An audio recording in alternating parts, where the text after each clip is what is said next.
تعالیٰ کا بڑا کرم اور احسان ہے کہ اللہ تبارک تعالیٰ نے انسان کے رشتوں کو حقوق کے ساتھ باندھ دیا۔ اگر اللہ تبارک تعالیٰ یہ حقوق نہ رکھتے، یہ انسانوں کی آماجگاہ نہیں رہی تھی، یہ انسانوں کی دنیا نہیں رہتی، یہ حیوانوں سے بدتر دنیا رہتی۔ اور ہر ایک سے متعلق اللہ تبارک تعالیٰ نے تنبیہ فرما دی، خبردار آگاہ رہو، قیامت کے دن ان حقوق کے بارے میں سوال کیا جائے گا۔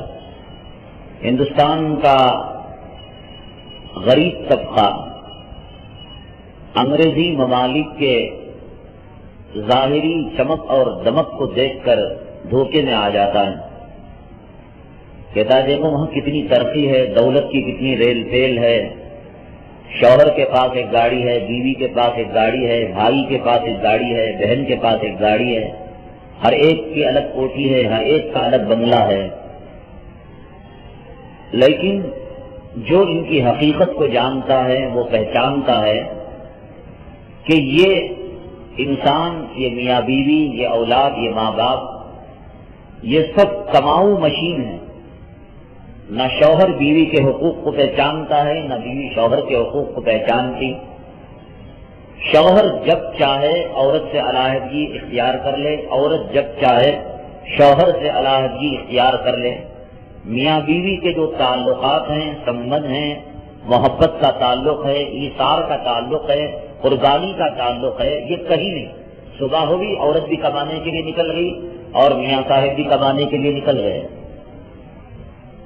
اولاد نے غلطی کی، ماں باپ نے تنبیہ کرنی چاہیے۔ اولاد کو حق ہے، پاور ہے، اختیار ہے، وہ پولیس کو کال کرے، فون کرے اور ماں باپ کو گرفتار کروائے۔ بیوی نے کسی اور سے ناجائز تعلق قائم کیا، شوہر نے دیکھ لیا، تو شوہر کو اختیار نہیں ہے کہ وہ بیوی کے اس ناجائز تعلق کو وہ روک سکے۔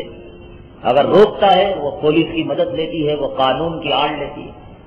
شوہر کو اختیار ہے کہ بیوی کے بسترے میں کسی اور کو لا کر وہ آرام سے سلائے اور اس کے ساتھ وہ تعلقات قائم کرے جو شوہر ایک بیوی کے ساتھ قائم کرتا ہے۔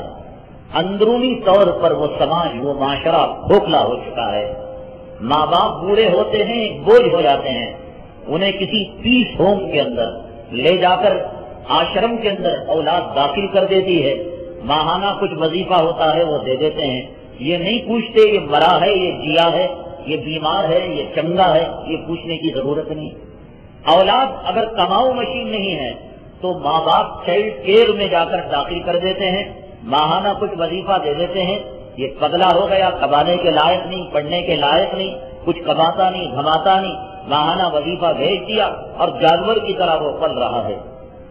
جس سماج میں، جس سوسائٹی میں اور جس معاشرے میں ایک دوسرے کی تمیز نہ ہو، ایک دوسرے کے حقوق کو نہ جانا جاتا ہو، نہ پہچانا جاتا ہو، وہ سماج، وہ معاشرہ حیوان سے بدتر ہو جاتا ہے۔ بظاہر دیکھنے میں دولت نظر آتی ہے، روپیہ نظر آتا ہے، پیسہ نظر آتا ہے، لیکن وہ چیزیں جو ہندوستان کی سماج میں مسلمانوں کے یہاں دیکھنے میں آتی ہیں، سمجھنے میں آتی ہے۔ دیکھیے ہندوستان کے سماج کے اندر ایک رسم ہے ستی کی رسم، حالانکہ نہ شریعت اسے مانتی ہے، نہ مذہب اسلام اس کو اچھا سمجھتا ہے، لیکن میں آپ کو یہ بتانا چاہتا ہوں کہ ستی کا مطلب یہ ہوتا ہے کہ میاں اور شوہر پتی کے مرنے کے بعد اس کی چتا کے ساتھ اس کی بیوی لیٹ جاتی ہے اور مر جاتی ہے۔ یہ ان کی تہذیب ہے، ان کا رسم ہے، ان کا رواج ہے۔ یہ الگ بات ہے کہ 100% یہ باتیں غلط ہیں، لیکن ہندوستان کی جاہلانہ تہذیب اور تمدن اور اتنا آگے بڑھ چکی ہیں میاں بیوی کی محبت میں کہ شوہر کی وفات کے ساتھ بیوی اپنے آپ کو قربان کرنے کے لیے تیار ہے۔ یہ چیز آپ کو انگریزی تہذیب و تمدن میں اور یورپی ممالک میں دور دور تک یہ چیزیں نظر نہیں آتی۔ یہ اللہ کے حبیب پاک صلی اللہ علیہ وسلم کا احسان ہے کہ آپ نے امت محمدیہ صلی اللہ علیہ وسلم کو چیزیں بیان فرما دی، ارشاد فرما دی، اور بڑے حیرت کی بات ہے اللہ کے حبیب پاک صلی اللہ علیہ وسلم جب دنیا سے پردہ فرما رہے تھے تو دو حقوق کے بارے میں خاص طور سے آپ نے ارشاد فرمایا الصلاۃ وما ملکت ایمانکم، ایک حقوق اللہ میں نماز کی تم حفاظت کرو، اور دوسرے تمہارے ماتحت جو غلام ہوتے ہیں، تمہارے ماتحت جو نوکر ہوتے ہیں، یا تمہارے ماتحت جو افراد ہوتے ہیں، ان کے بارے میں خاص طور پر اللہ کے حبیب پاک صلی اللہ علیہ وسلم کی زندگی کا اگر کوئی آخری خطاب ہو سکتا ہے، یہی آخری خطاب ہے آپ کا کہ اللہ کے حبیب پاک صلی اللہ علیہ وسلم نے حقوق العباد کے اندر یہ فرمایا کہ شوہر بیوی کی نگرانی کرے، ماں باپ اولاد کی نگرانی کرے، بڑا چھوٹے کی نگرانی کرے، حاکم محکوم کی نگرانی کرے، آقا اپنے نوکر کی نگرانی کرے، ورنہ قیامت کی اس کے تعلق سے بڑی سخت پوچھ تاچھ ہوگی، بڑا سخت سوال ہوگا۔ میں نے آپ کو کل بتایا حقوق العباد کی بات کہی جاتی ہے تو لوگ یہ نہ سمجھیں ہمارے خاندان والے ہیں، خالہ ہے، پھوپھی ہے، یہ تو ہیں، یہ ذوی القربا ہیں، یہ اپنے اقربا اعزا ہیں، ان کا خون سے سمبند اور خون سے ان کا رشتہ ہے۔ بندوں کے روزی کا تعلق اللہ نے صلہ رحمی کے ساتھ جوڑا ہے۔ جو انسان اپنے اقربا اور اعزا، اپنے رشتہ داروں کے ساتھ اس میں سلوک کرتا ہے، اللہ اس کی روزی کے اندر وسعت مرحمت فرماتے ہیں۔ لوگ کہتے ہیں کہ ہم بھی کماتے ہیں، بیگم بھی کماتی ہے، گھر والے بھی کماتے ہیں، خیر و برکت نہیں۔ اللہ تبارک تعالیٰ نے روزی میں خیر و برکت کمانے پر نہیں رکھا، اللہ نے روزی میں خیر و برکت رشتہ داروں کے ساتھ صلہ رحمی پر رکھا ہے۔ فرمایا جو رشتہ داروں کے ساتھ حسن سلوک کرتا ہے میں اس کی روزی میں خیر و برکت دیتا ہوں، جو رشتوں کو توڑتا ہے میں اس سے ٹوٹتا ہوں اور اس کی روزی کو ختم کر دیتا ہوں۔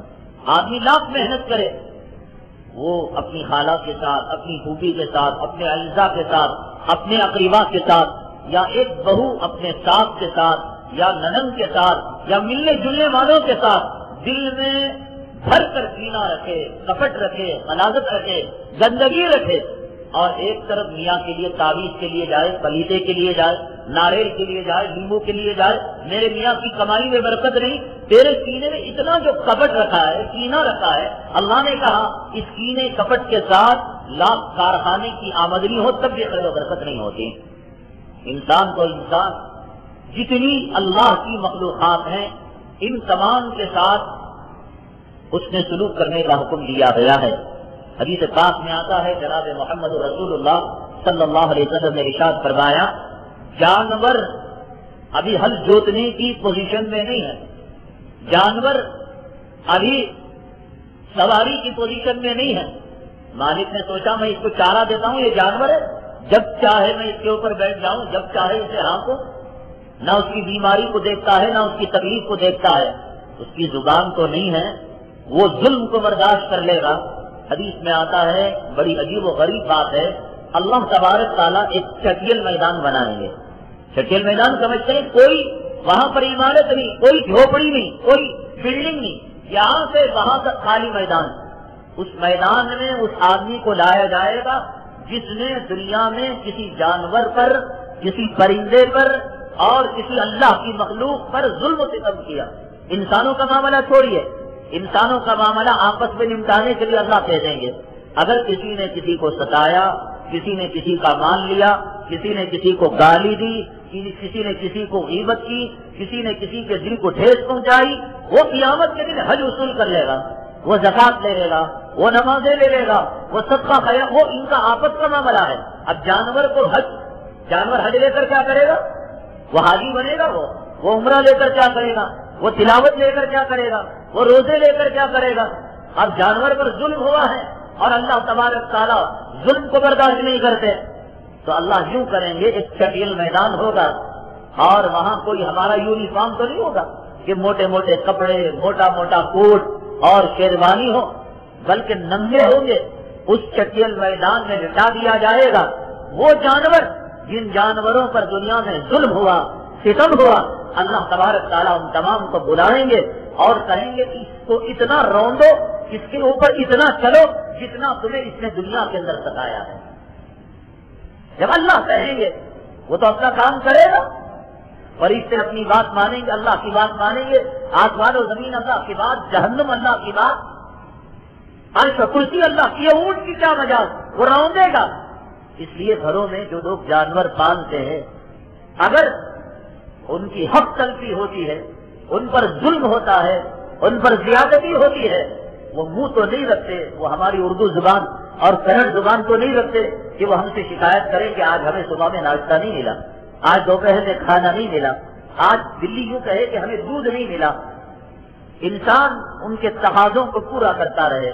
بعض لوگ شوقیہ مچھلیاں پالتے ہیں، ساری چیزیں انسان کے قابل ہے، ہم اس کو پالیں، ہم اس کو پرورش کریں۔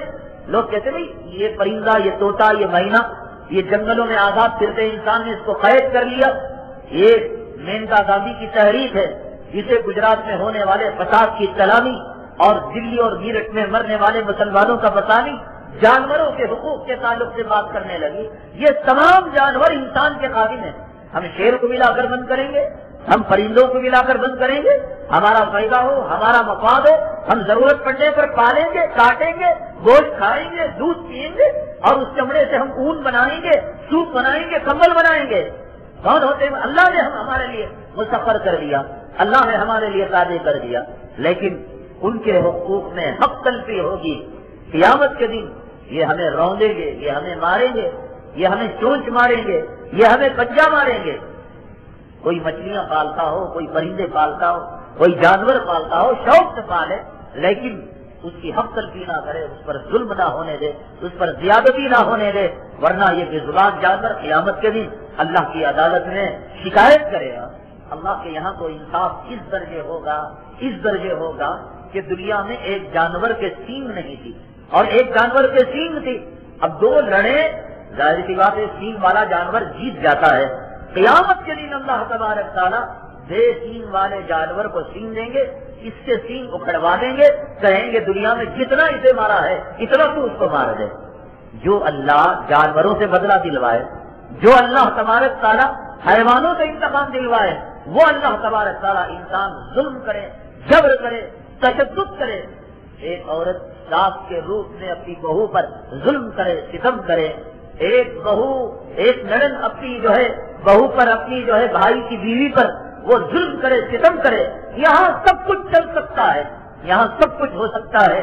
یہ دنیا ہے، یہاں ظالموں کا بھی چل سکتا ہے، یہاں مظلوموں کا بھی چل سکتا ہے، یہاں ساس کے بھی چل سکتے ہیں، یہاں بہو کے بھی چل سکتے ہیں، یہاں حاکم کا بھی چل سکتا ہے، یہاں محکوم کا بھی چل سکتا ہے۔ اس دن کا کیا ہوگا جس دن انسان کی زبان خود اس انسان کے خلاف گواہی دے گی۔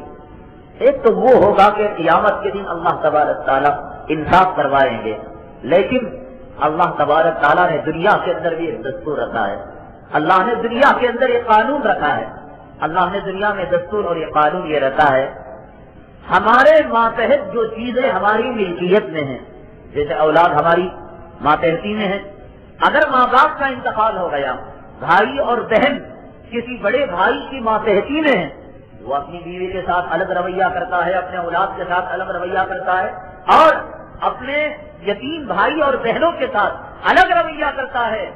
قیامت کے دن تو جو پکڑا جانا ہے پکڑا جائے گا، لیکن اللہ تبارک تعالیٰ دنیا کے اندر خیر و برکتیں ختم فرما دیتے ہیں۔ حضرت اقدس مولانا اشرف علی تھانوی رحمۃ اللہ علیہ عام طور سے دیہاتوں میں بھینس پالنے کا ماحول، گائے پالنے کا ماحول، مرغیاں پالنے کا بھی شہر میں لوگ پالتے ہیں، گائے پالتے ہیں، کوئی مرغیاں پالتے ہیں اور کوئی پرندے پالتے ہیں۔ حضرت تھانوی رحمۃ اللہ علیہ فرماتے ہیں حضرت کا معمول تھا کہ صبح میں چاش کے بعد یا صبح میں جو وقت فارغ ہوتا، حضرت کسی کتاب کی تصنیف کے لیے بیٹھ جاتے اور کسی کو لکھنے کے لیے بیٹھ جاتے۔ حضرت فرماتے ہیں کہ میں کتاب کو لکھنے کے لیے بیٹھا، کوئی مضمون میرے ذہن میں آنے کے لیے تیار نہیں، کوئی چیز آنے کے لیے، قلم چلنے کے لیے تیار نہیں، کہاں بیٹھ کر صفحات کے صفحات قلم بند کر دیں اور کہاں ایک لائن اور ایک سطر لکھی جانے کے لیے تیار نہیں۔ حضرت تھانوی رحمۃ اللہ علیہ فرماتے ہیں بہت غور کیا، بہت فکر کیا اور بہت تدبر کیا، کیا ماجرا ہے، کیوں مجھے مضمون نہیں لکھا جاتا؟ فرماتے ہیں ہاں کل ہماری بیگم صاحبہ گھر سے اپنے میکے گئی تھی اور جاتے ہوئے ہم سے کہا تھا اجی دیکھیے وہ جو مرغیاں ہیں اس کو صبح میں کھول دینا، اس کو چارہ دے دینا۔ جب عورت جاتی ہے مرد کے حوالے کر کے جاتی ہے، گھر کے کچھ ضروری کام ہوتے ہیں اس کو وہ کرنا پڑتا ہے، وہ حوالے کر کے گئی، فرمایا کہ مرغیوں کھول دو۔ اب جس نے ساری زندگی جورو کی غلامی نہ کی ہو اور جس نے جانوروں کی پرورش نہ کی ہو، اس کو کیا پتا؟ اب وہ حسب معمول کتاب لے کر بیٹھ گئے۔ فرماتے ہیں کہ ایک آیت میری ذہن کے اندر یہ بات آئی کہ میری بیگم صاحبہ نے مرغیوں کو کھولنے کے لیے کہا تھا، چارہ پانی ڈالنے کے لیے کہا تھا، اب فوراً کھولا اور پھر چارہ ڈالا، پانی ڈالا، پھر وضو کیا، آ کر بیٹھا۔ فرماتے ہیں کہ مضامین سمندر کی لے کی طرح اور سمندر کی روانی کی طرح آنے لگے۔ مرغیوں کو دانا پانی نہ دینے کی وجہ سے اللہ نے میرے دماغ پر تالا لگا دیا، علم کے دروازے بند ہو گئے۔ اگر کوئی شوہر بیوی کے ساتھ حق تلفی کرتا ہے یا کوئی بیوی اپنے شوہر کے مقام کو پہچان کر اس پر ظلم کرتی ہے اور زیادتی کرتی ہے، یا ماں باپ اولاد کی حق تلفی کرتے ہیں یا اولاد ماں باپ پر ظلم کرتے ہیں، زیادتی کرتے ہیں، حق تلفی کرتے ہیں، جو فیصلہ قیامت کے دن ہونا تو ہو کر رہے گا۔ اعمال چھیننا ہے، اعمال چھینیں گے، جانور رون رہا ہے، جانور رونیں گے، بچھو ڈنگ مارنا ہے، بچھو ڈنگ مارے گا، کام ڈسنا ہے، کام ڈسے گا۔ گھوڑے اور خچر اور یہ اونٹ اور یہ گائے، یہ بھینس، یہ جانور ہم سے جو انتقام لیں گے سو لیں گے، لیکن دنیا کے اندر یہ ہوگا کہ اگر بندوں کی حق تلفی ہوتی ہے، جانوروں کی حق تلفی ہوتی ہے، کسی انسان کے حق کو مارا جاتا ہے۔ کتنے لوگ ہیں اپنے کارخانوں میں، اپنے دکانوں میں ملازم رکھتے ہیں، اپنا کھانا گھر سے آتا ہے اور اس نوکر کا کھانا ہوٹل سے منگوا کر دیا جاتا ہے۔ یہ کہاں کا انصاف ہے؟ یہ ابو جہل کے دربار کا انصاف ہے۔ ابو جہل نے جناب محمد رسول اللہ صلی اللہ علیہ وسلم کو کہا تھا، اے آقا، میں آپ کے ہاتھ پر ایمان لانے کے لیے تیار، آپ کی بات کو قبول کرنے کے لیے تیار، آپ کی سرداری کو قبول کرنے کے لیے شرط یہ ہے کہ آپ کے دسترخوان کے اندر پھٹیچر قسم کے لوگ بھی بیٹھ جاتے ہیں۔ یہ بلا غریب قسم کا آدمی، یہ صدیق چیتڑے اوڑے ہوئے، دیوبند لگے ہوئے، اور ان کے ساتھ میں سردار بیٹھ جاؤ۔ آج یہ کام مسلمان نہیں کر رہا ہے۔ اپنے لیے کھانا کچھ اور، غلاموں کے لیے کھانا کچھ اور، اپنے لیے طرز زندگی کچھ اور، غلاموں کے لیے طرز زندگی کچھ اور۔ اگر کرنا ہے آنکھوں سے چھپا کر بھی کیا جا سکتا ہے تاکہ اس کے دل کو ٹھیس نہ پہنچے، لیکن یاد رکھیں دل کے ٹھیس کے پہنچنے کا تعلق خود غلام کے دل سے، ماتحت کے دل سے ہے۔ اگر اس کے دل کے ٹھیس پہنچتی ہے اور اس کے دل سے آگ نکلتی ہے، دنیا بھر کے ایٹم بام اور دنیا بھر کے اندر جو ہے خطرناک قسم کے عوام ہیں، وہ کام نہیں کرتے جو ایک مظلوم کے دل سے نکلنے والی آہ وہ کام کیا کرتی ہے۔ اس لیے بہت احتیاط کرنے کی ضرورت ہے۔ نماز کی 1 رکعت چھوٹ گئی، رمضان کے 2 روزے چھوٹ گئے، تراویح کی 4 رکعت چھوٹ گئی، اس کی قضا ہو سکتی ہے۔ حضرت مولانا روم رحمت اللہ علیہ نے مثنوی کے اندر لکھا ہے، کوئی اللہ کے کعبے کو سینکڑوں مرتبہ گرائے۔ اللہ کے کعبے کو گرانا کوئی معمولی بات ہے؟ لاکھوں لوگ، کروڑوں لوگ اس کی طرف منہ کر کر، سینہ کر کر نماز پڑھتے ہیں، اسے ادب سے دیکھتے ہیں، اسے اکرام سے دیکھتے ہیں۔ اللہ کی رحمتیں وہاں نازل ہوتی ہیں، اللہ کا گھر وہ کہا جاتا ہے۔ لیکن فرماتے ہیں مولانا روم، اگر کوئی بار بار اللہ کے کعبے کو گرائے، اس کعبے کی تعمیر ممکن ہے، اگر کوئی انسان کسی انسان کے دل کو توڑے، اس کی تلافی ممکن نہیں۔ حضرت شیخ سعدی رحمت اللہ علیہ نے لکھا گلستان کے اندر، جراحات السنان لها القيام ولا يلزم ما جرح اللسان۔ انسان تیر سے زخمی کر دے، تلوار سے زخمی کر دے، بھالے سے زخمی کر دے، یہ زخم چنگا ہو سکتا ہے، لیکن اگر کوئی انسان اپنی زبان سے کسی دل کو زخمی کر دے، فرمایا کہ یہ دل کا زخم نہیں مٹے گا اور اسی حالت میں وہ دنیا سے رخصت ہو جائے۔ اس لیے آدمیوں کے حقوق ایک دوسرے پر متعلق ہوں، وہ یا تو معاف کروا لے یا تو وہ لے دے کر دنیا کے اندر خلاصہ کرا لے، ورنہ اگر موت ہو جائے گی یا لینے والا مر جائے گا، اگر لینے والا جس کو ہمیں دینا ہے 100 روپے دینا، اس کا انتقال ہو گیا، 1 لاکھ روپے آپ اس کے وارثوں کو دیجیے، 1 لاکھ روپے کی آپ مسجد کے اندر رسید کٹوائیے اس کے نام سے۔ قیامت کے دن وہ کہہ دے مولا میں تو اسے نہیں مانتا، میری زندگی میں 100 روپے دینے چاہیے تھے، میرے بعد اس نے رشتے داروں کو 1,00,000 روپے دیے، میرے نام سے مسجد بنایا، میں نہیں جانتا، میرے 100 روپے دو۔ کیا کریں گے آپ؟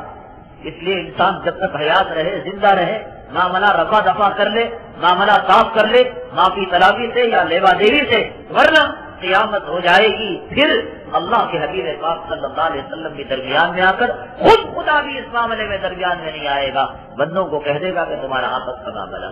تو ان حقوق کے اندر سب سے خطرناک معاملہ ہے اولاد کے حقوق کا معاملہ۔ بڑی بدقسمتی کی بات کہ باپ کا مقصد زندگی کمانا اور عورت کا مقصد زندگی عیش کرنا۔ وہ میک اپ کرے، وہ کھائے کھلائے، وہ بنے سنورے، ان دونوں نے اپنی اپنی منزلیں الگ الگ طور پر طے کر لی ہیں۔ باپ یہ سمجھتا ہے جتنا کماؤ جتنا اچھا، عورت یہ سمجھتی ہے ہم جتنا عیش کریں، جتنا اچھا کھائیں، جتنا اچھا پیے، اپنے خاندان کے لوگوں کے سامنے اکڑ تو کریں، تکبر کریں، غرور کریں، دیکھو کیسی چاہنا زندگی اور دیکھو کیسی علیران۔ ان دونوں نے اپنا الگ الگ مقصد ہے زندگی۔ ان دونوں کی ڈکشنری میں کہیں اولاد کی تعلیم اور اولاد کی تربیت کا ذکر ہی نہیں، نہ عورت کی ڈکشنری میں نہ باپ کی ڈکشنری میں۔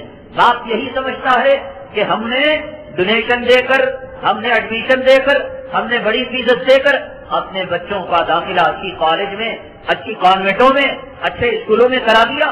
باپ یہ سمجھتا ہے کہ ہم نے ہاتھ دھو لیا، اب جو ہے بچوں کا حق ادا ہو گیا۔